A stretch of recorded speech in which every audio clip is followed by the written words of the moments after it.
unusual topic of the day that I stopped yelling at my clothes dryer.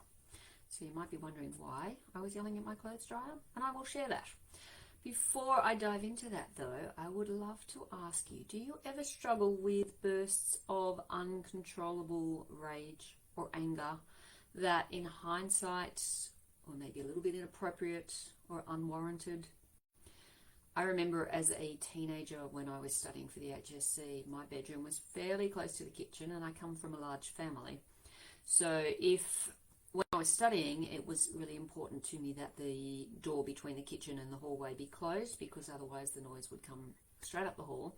And at that time, I was unable to concentrate with excess noise going on. It's a little bit different now.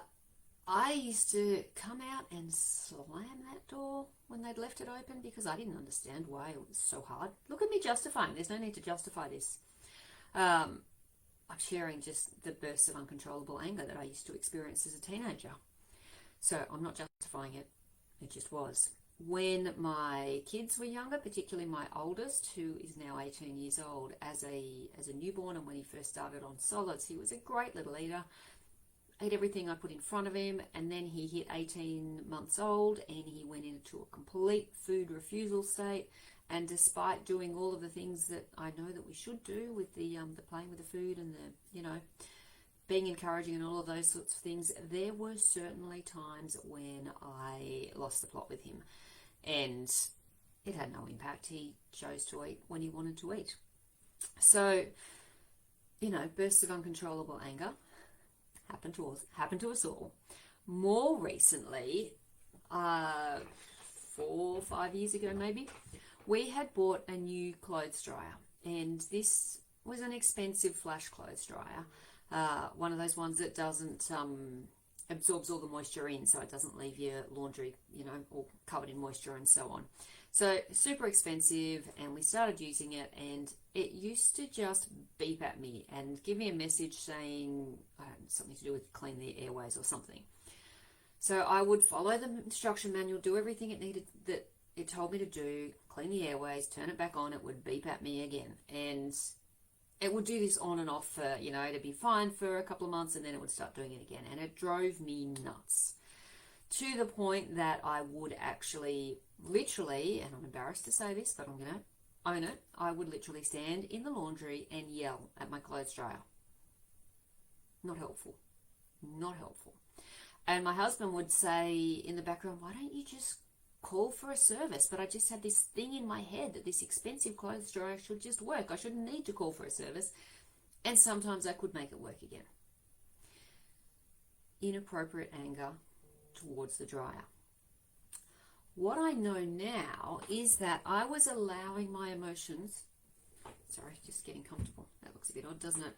I was allowing my emotions to control me rather than being in control of my emotions. I'm sure you've heard me talking about NLP. This is something that I was introduced to early last year, maybe even late the year before, by my business coach, neuro-linguistic programming. And it is a way of harnessing the powers of our inner thoughts and our inner conversations so that we can get the results that we want to get. And a big part of it involves what we call clearing out negative emotions. Now, a colleague of mine early last year had trained in NLP, and he was looking for someone to do some work with, and so I jumped at the chance to see what this was all about. And so the first thing we did was something called timeline therapy, where we clear out negative emotions. And the first emotion that we dealt with was anger. What does clearing out anger mean? It means looking back along your timeline to the first time that you may have experienced anger, and taking the positive learnings from that experience. So I didn't have to dive into the details of what it was, just take the positive learnings from it and allow the anger itself to disappear. This was a pretty powerful process. The day after I had cleared anger, the dryer started beeping at me. I walked into the laundry, I looked down at the dryer, I sighed, and I walked back to my desk and just kept doing what I was in the middle of doing at the time. Now, timeline therapy clears out negative emotions, it also clears out limiting beliefs. And limiting beliefs are those stories that we tell ourselves from childhood about we're not being good enough, or maybe not fast enough, or maybe we're not smart enough, or, you know, the old I'll never be, or I'm not. Those stories that we tell ourselves that quite often hold us back. So not only do we need to deal with emotions, negative emotions that get in our way, we also need to deal with limiting beliefs that also get in our way. So I went through this process with my colleague, cleared out what we call the top 5 negative emotions: anger, sadness, fear, hurt, and guilt.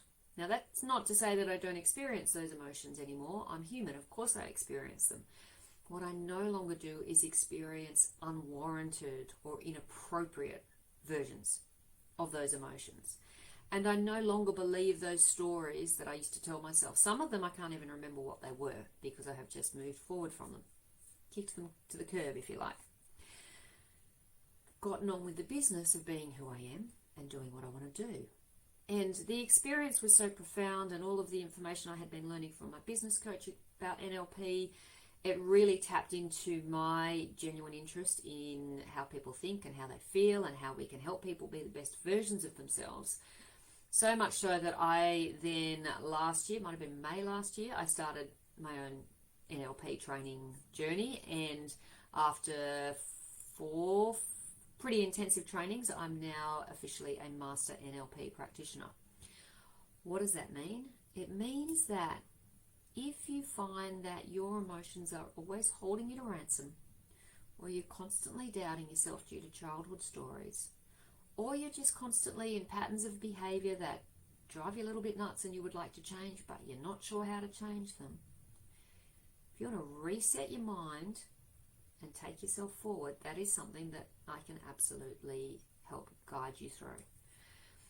NLP is a process that we do with people. It's not something that is done to them, so it needs to be done completely and utterly with you knowing what you want to achieve, what you want to get out of it, and being prepared to take the steps, to take the actions to move yourself forward. If you are committed to doing that, it is absolutely profound. It will change your life. I know that sounds lofty, and yet it's true. There is zero doubt in my mind that if you want to invest in something like yourself, if you want to invest in yourself and in your mindset, it will pay it forward for you in spades. So if that's something that you would like to explore, please reach out, shoot me a message, and we can have a chat. As to the clothes dryer, when it beeped that day after I had cleared anger, after I sat back down at my desk and got the whatever I was in the middle of doing done, I called for a service. And the service guy came out, and the dryer needed a part replaced, and it got replaced. And now it beeps at me once every so often, and I know exactly what to do to fix it, and I have not yelled at the dryer once since. That's my story of the day I stopped yelling at the dryer. Enjoy your evening. Take care. Bye-bye.